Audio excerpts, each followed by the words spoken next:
আসসালামু আলাইকুম। নজরুল ইসলাম বাবু স্বাগত জানাচ্ছি এনটিভির সকালের খবরে। ক্রাউন সিমেন্ট শিরোনাম দেখছিলেন, এবার পুরো খবর। রাজনৈতিক তর্ক বিতর্কের প্রেক্ষিতে পতিত স্বৈরাচার যাতে কোনো সুযোগ নিতে না পারে সে ব্যাপারে সতর্ক থাকার আহ্বান জানিয়েছেন বিএনপির ভারপ্রাপ্ত চেয়ারম্যান তারেক রহমান। বলেছেন, দেশকে খাদের কিনারা থেকে ওঠাতে গেলে যে কোনো মূল্যে ভোটাধিকার প্রতিষ্ঠিত করতে হবে।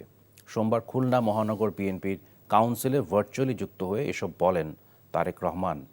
আবু তৈয়বকে সাথে নিয়ে হাসান মাহমুদের রিপোর্ট, ক্যামেরায় ছিলেন আনোয়ার হোসেন মিলন। সুন্দরবনের কোল ঘেঁষে গড়ে ওঠা রূপসা পাড়ের জনপদ খুলনা মহানগর বিএনপির দ্বিবার্ষিক সম্মেলনের এমন আয়োজন দীর্ঘ ১৬ বছর পর। তাই অনেকটা উৎসব আমেজ নেতাকর্মীদের মাঝে। সভাপতি, সাধারণ সম্পাদক ও সাংগঠনিক সম্পাদক এই ৩ পদে প্রতিদ্বন্দ্বিতা করেন ১২ জন প্রার্থী। নগরীর সার্কিট হাউস মাঠে উদ্বোধনী অনুষ্ঠানে সম্মেলনে লন্ডন থেকে যুক্ত হয়ে বিএনপির ভারপ্রাপ্ত চেয়ারম্যান তারেক রহমান বলেন, ১৫ বছরের দুঃশাসনে স্বৈরাচার দেশের সব প্রতিষ্ঠান ধ্বংস করে গেছে, তাই এখন সময় দেশ গঠনের। তিনি বলেন, সবাইকে সতর্ক থাকতে হবে যাতে স্বৈরাচার কোনো সুযোগ না পায়। এটি রাজনীতির একটি অংশ। বিভিন্ন বিষয়ে আলোচনা হবে, তর্ক হবে, বিতর্ক হবে। তবে আমাদেরকে খেয়াল রাখতে হবে, আমরা তর্ক বিতর্ক করতে গিয়ে দেশে এমন পরিস্থিতির উদ্ভব যাতে না হয়, যাতে করে সেই স্বৈরাচার হোক অথবা এমন কেউ হোক যারা বাংলাদেশের ভালো চায় না, এমন কেউ সুযোগ পেয়ে যাক। এ ব্যাপারে আমাদেরকে সতর্ক থাকতে হবে। আমাদেরকে সতর্ক থাকতে হবে যে আমরা অযাচিত তর্ক বিতর্ক করে জনগণ এবং দেশের স্বার্থ রক্ষা থেকে যাতে দূরে সরে না যায়। দলের ভেতরে গণতন্ত্রের চেষ্টা অব্যাহত থাকলে সঠিক মানুষ ধীরে ধীরে নেতৃত্বে আসবে উল্লেখ করে তারেক রহমান বলেন, দেশে স্থিতিশীলতা ফেরাতে গণতন্ত্রের জন্য কাজ করতে হবে সবাইকেই। যে কোনো মূল্যে বাংলাদেশের মানুষের ভোটের অধিকার যাতে প্রতিষ্ঠিত হয়। আমরা যদি ভোটের অধিকারকে প্রতিষ্ঠিত করতে পারি বাংলাদেশের মানুষের, তাহলেই আমরা বাংলাদেশকে সর্বনাশের যেই খাদের কিনারায় বাংলাদেশ চলে গেছে সেখান থেকে ধীরে ধীরে আমরা উঠিয়ে আনতে সক্ষম হব। সংস্কার নিয়ে যদি আমরা প্রতিনিয়ত শুধু অবান্তর আলোচনা করতে থাকি, তাহলে আমাদের যে মূল কাজগুলো, অর্থাৎ দেশের মানুষের সমস্যার সমাধান করা, সেটি নিত্য প্রয়োজনীয় দ্রব্য মূল্যের সমস্যার সমাধান হোক, সেটি রাস্তায় পথ চলার, রাস্তাঘাটের নষ্ট রাস্তাঘাট ঠিক করার সমস্যার সমাধান হোক, আমাদের ভবিষ্যৎ প্রজন্ম ছাত্রছাত্রীদের শিক্ষা ব্যবস্থা হোক, কৃষকদের কৃষি ব্যবস্থা হোক, স্বাস্থ্য ব্যবস্থা, যেটাই হোক না কেন, এই কাজগুলো আমাদেরকে করতে হবে এই দেশকে যদি আমাদেরকে গড়ে তুলতে হয়। সম্মেলনে স্থানীয় ও কেন্দ্রীয় নেতারাও বক্তব্য দেন। ভোটের মাধ্যমে নেতা নির্বাচনে অংশ নেন কাউন্সিলররা। ভোটের মাধ্যমে নেতৃত্ব নির্বাচন করে দলের ভেতরে নেতৃত্বকে শক্তিশালী করার পাশাপাশি দলে গণতন্ত্র চর্চাও অনেক বেশি এগিয়ে যাবে, এমনটা মনে করেন দলের নেতাকর্মীরা। আর আগামী নির্বাচনকে কেন্দ্র করে এইসব সম্মেলন সহায়ক ভূমিকা পালন করবেও এমনটাও আশা সাধারণ নেতাকর্মীদের। Hasan Mahmud, NTV news, Khulna. ২৪ ঘন্টার মধ্যে স্বরাষ্ট্র উপদেষ্টার পদত্যাগের দাবিতে আলটিমেটাম দিয়েছে ধর্ষণ ও নিপীড়নের বিরুদ্ধে বাংলাদেশের ব্যানারে আন্দোলনকারীরা। সোমবার স্বরাষ্ট্র মন্ত্রণালয় অভিমুখে পদযাত্রায় পুলিশ বাধা দিলে এই আলটিমেটাম দেন তারা। এছাড়া হত্যা, খুন, ধর্ষণের প্রতিবাদে রাজধানীসহ দেশের বিভিন্ন জেলায় বিক্ষোভ মিছিল করেছেন শিক্ষার্থীরা। রিপোর্ট করছেন নূর হোসেন।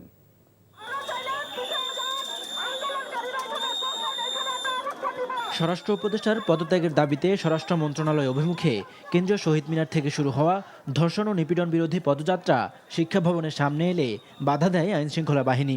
এ সময় আইনশৃঙ্খলা বাহিনীর সদস্যদের সঙ্গে ধস্তাধস্তিতে জড়ায় আন্দোলনকারীরা।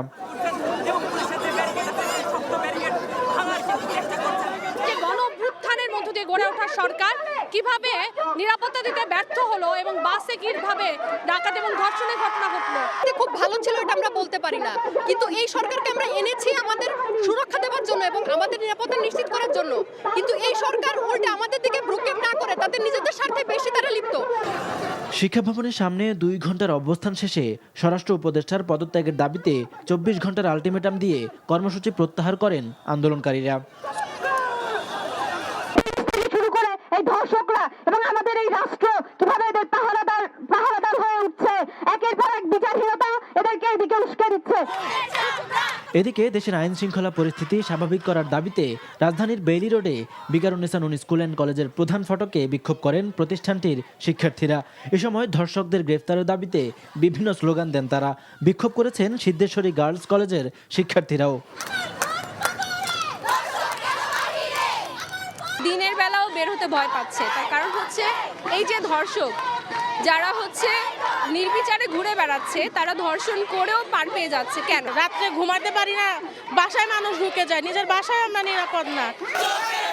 এছাড়া দেশ জুড়ে অব্যাহতভাবে নারী ও শিশু ধর্ষণের প্রতিবাদে টাঙ্গাইল, ঝালকাঠি, সুনামগঞ্জ ও মৌলভীবাজার সহ দেশের বিভিন্ন জেলায় বিক্ষোভ কর্মসূচি পালন করেছে বিভিন্ন স্কুল, কলেজ ও বিশ্ববিদ্যালয়ের শিক্ষার্থীরা।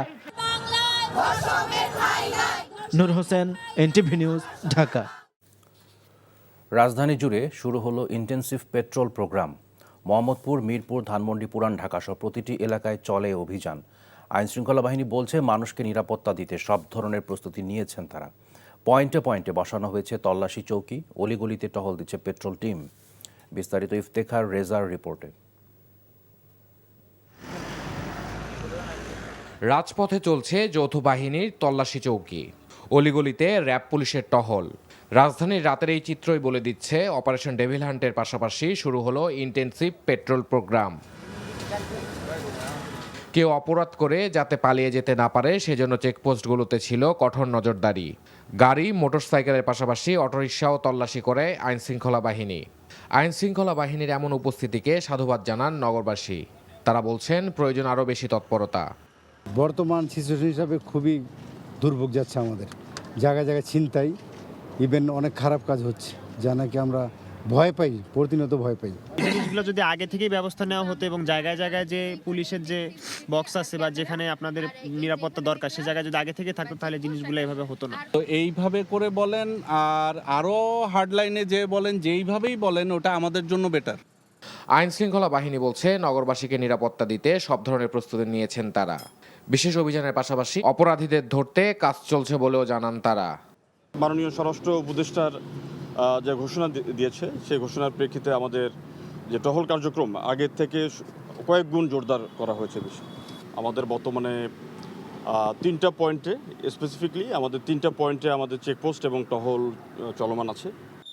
রোববার রাতে রাজধানীর বনশ্রী ও মোহাম্মদপুরে ঘটে যাওয়া দুটি ছিনতাই ও গুলির ঘটনায় নড়েচড়ে বসে সরকার।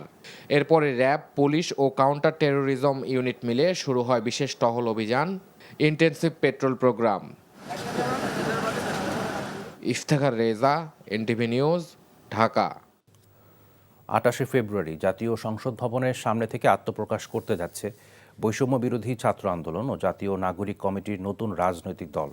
তবে নতুন রাজনৈতিক দলের নাম কি হবে সে বিষয়ে কিছু জানানো হয়নি।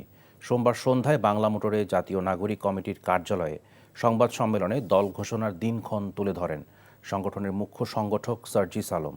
আর সদস্য সচিব আক্তার হোসেন বলেন, ক্ষমতার লাগাম টানা ও জবাবদিহিতা নিশ্চিত করাই হবে নতুন দলের কাজ। বিস্তারিত নাহিদ প্রিন্সের রিপোর্টে।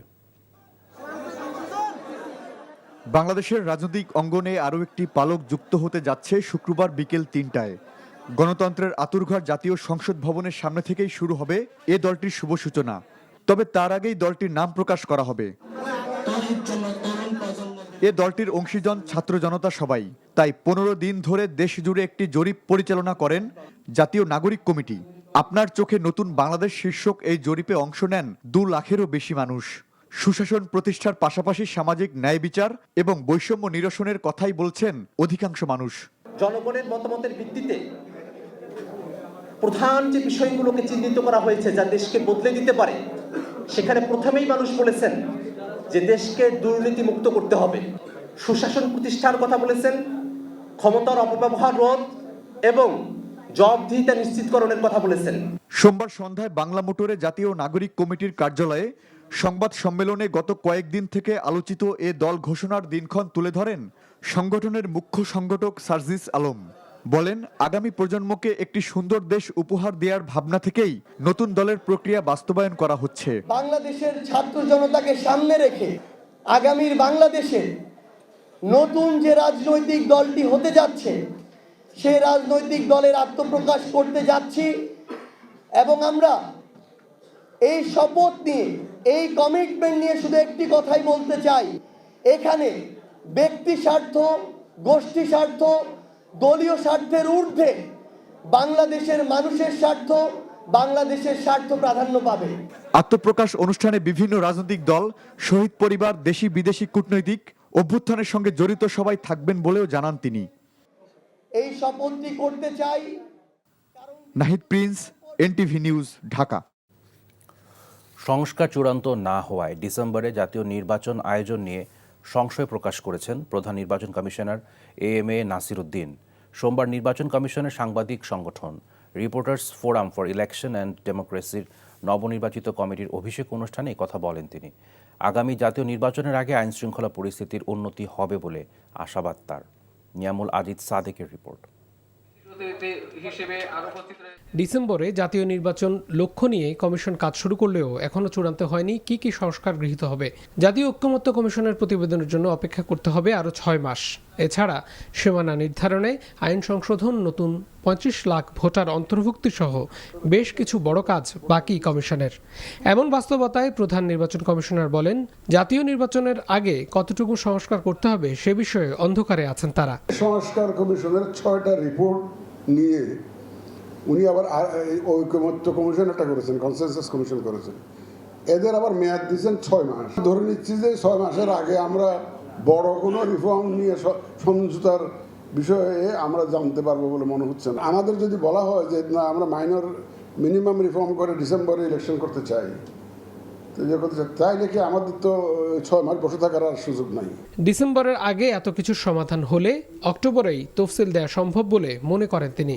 ভোটার তালিকায় 16 লাখের বেশি মৃত ভোটার বাদ দেয়া ও রাজনৈতিক ঐক্যমত্য না আসায় স্থানীয় সরকার নির্বাচন নিয়ে এখনই সিদ্ধান্ত দেওয়া কঠিন বলে জানান সিইসি। ভোটার লিস্টটা যদি স্বচ্ছ না হয়, জেনুইন না হয়, কোয়ালিটি ভোটার লিস্ট যদি না হয়, তা আপনার কোয়ালিটি ইলেকশনও তো হবে না। একটা মৃত ভোটারকে কাটা দিতে গেলে ইটস নট সো ইজি। রাজনীতিবিদরা আলোচনা করে সিদ্ধান্ত নেই, কি সিদ্ধান্ত যদি যখন তারা আসে, সময় আসলে আমরা দেখব। তিনি জানান, চট্টগ্রাম, কক্সবাজারের বাংলাদেশিদের অনেকেই রিলিফের জন্য নিজেদের রোহিঙ্গা হিসেবে নাম অন্তর্ভুক্ত করে। বর্তমানে তাদের ভোটার হিসেবে অন্তর্ভুক্তি নিয়েও জটিলতা আছে বলে জানান AMM Nasir Uddin. Niamul Aziz Sadek, NTV news, Dhaka. সড়ক দুর্ঘটনায় গুরুতর আহত স্কুল শিক্ষার্থী জাকিয়া সুলতানা জুইকে 3 লাখ টাকা আর্থিক সহায়তা দিয়েছে BRTA ট্রাস্টি বোর্ড। সোমবার বিকেলে পরিবারের কাছে চেক হস্তান্তর করে BRTA চেয়ারম্যান মোহাম্মদ ইয়াসিন। গত 17 ফেব্রুয়ারি সকালে যাত্রাবাড়ি সাইনবোর্ড এলাকায় সড়ক দুর্ঘটনায় জাকিয়া সুলতানা জুই গুরুতরভাবে আহত হয়। ঘটনাস্থলে মারা যান তার মা-বাবা। দুর্ঘটনার পর আহত জুইকে ঢাকা মেডিকেল কলেজ হাসপাতালে নেওয়া হলেও পরবর্তীতে রাজধানীর কাকরাইলে ইসলামী ব্যাংক সেন্ট্রাল হাসপাতালে ভর্তি করা হয়। তার চিকিৎসার টাকা জোগাড় করতে যখন হিমশিম খায় পরিবারের সদস্যরা, তখন BRTA থেকে আর্থিক সহযোগিতা পেয়ে অনেকটাই দুশ্চিন্তা মুক্ত পরিবারের সদস্যরা।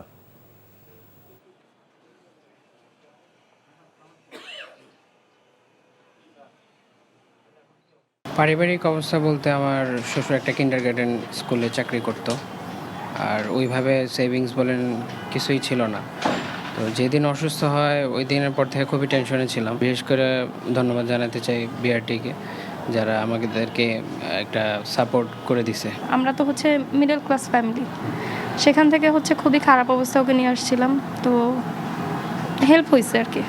এই সময়টা চিকিৎসা করার মতো আর্থিক সঙ্গতি নাই, বাবা মা কেউ নাই, ফলে এই সময় তাকে আমরা একটু সাহায্য করেছি এবং এটা আমরা 3 লক্ষ টাকার একটা চেক ওদের যে এখন বৈধ উত্তরাধিকার যে আছে তার হাতেই দিয়েছি।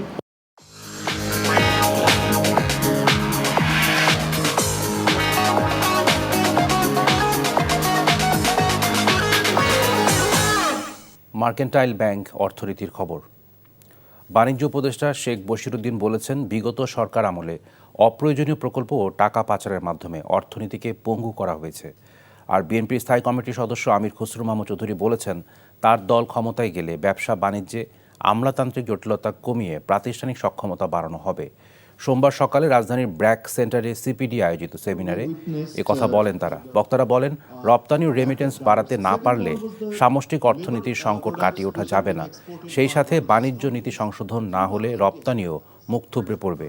এছাড়া এলডিসি পরবর্তী নীতি কৌশল সঠিকভাবে প্রণয়ন করা না গেলে অর্থনীতিতে বড় ধরনের ধাক্কা আসবে বলেও মনে করেন অর্থনীতিবিদরা।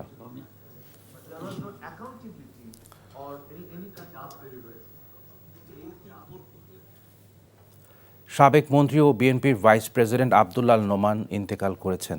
ইন্না লিল্লাহি ওয়া ইন্না ইলাইহি রাজিউন। মৃত্যুর সময় তার বয়স হয়েছিল ৮২। ভোর 6:30টায় ধানমন্ডিতে নিজ বাসায় তিনি মারা গেছেন। আব্দুল্লাহ নোমান দীর্ঘদিন ধরে ডায়াবেটিস সহ নানা রোগে ভুগছিলেন। তিনি বিএনপি সরকারে মৎস্য খাদ্যমন্ত্রী হিসেবে দায়িত্ব পালন করেন। 1991 সালে প্রথমবার সংসদ সদস্য হিসেবে চট্টগ্রাম 9 আসন থেকে তিনি নির্বাচিত হন। এই ছিল সকালের খবরে। এই খবরের ভিডিও সহ আপডেট জানতে ভিজিট করুন এনটিভি অনলাইন www.ntvbd.com। এছাড়াও এনটিভির জনপ্রিয় সব অনুষ্ঠান ও খবরের আপডেট জানতে ভিজিট করুন আমাদের ইউটিউব ও ভেরিফাইড ফেসবুক পেজ। ধন্যবাদ সবাইকে।